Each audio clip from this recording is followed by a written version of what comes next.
ShredMentor Challenge of the Day, number 171. We're going to be jumping all over the fretboard on this one. Here's how it goes.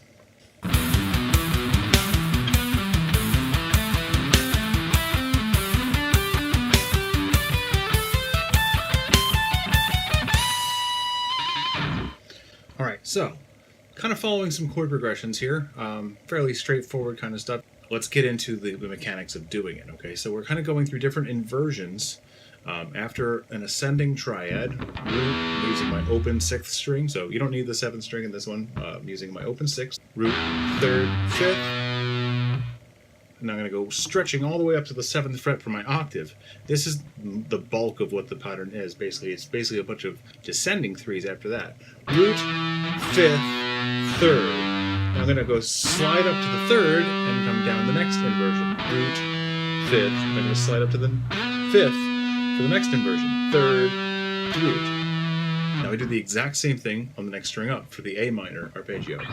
That's your root, 3rd, 5th, root, 5th, 3rd, 3rd, root, 5th, 5th, 3rd, root.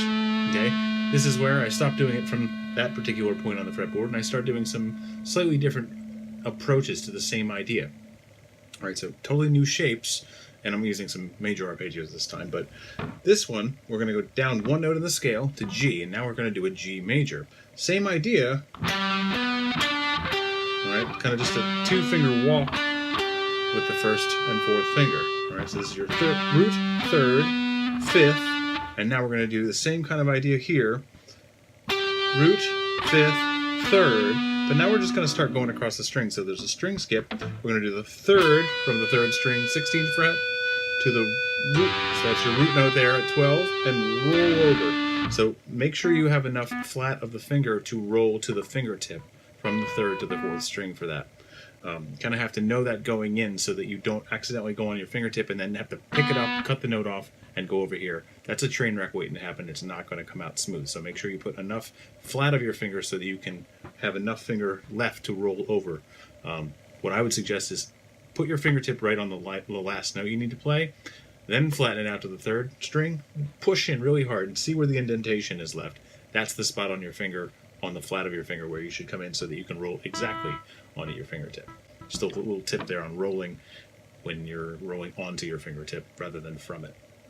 Alright, so that last phrase again is your 3rd, root, 5th. Now we're going to do an octave here. From there, we're going to go kind of the same idea, but from 15 on the 2nd string to 12 to 12. Alright, so that G major thing again, this is where we're starting to do it a little bit differently, so rather than just sliding up the same 2 strings, we're kind of string skipping and then coming back, string skipping and coming back. So this is again, root, 3rd, 5th, now descend.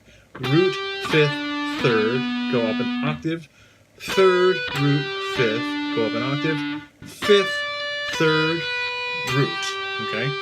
Now we're going to go back up to A, since, you know, that's kind of what we did. We went to A, from A down to G. Now we're going to go from G back up to A in this octave. We're going to do this little kind of sweep pattern here, which you might recognize from small sweeps, but root, 3rd, 5th, and now we have our same kind of idea here.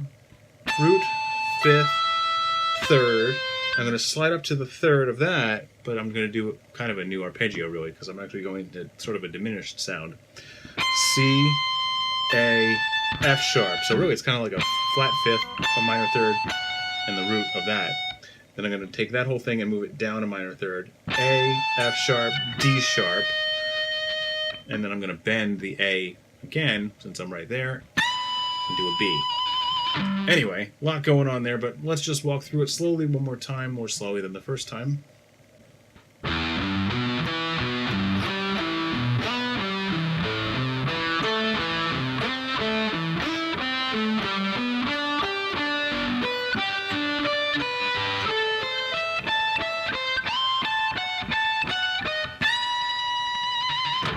Alright, you give it a try, and I'll see you again tomorrow.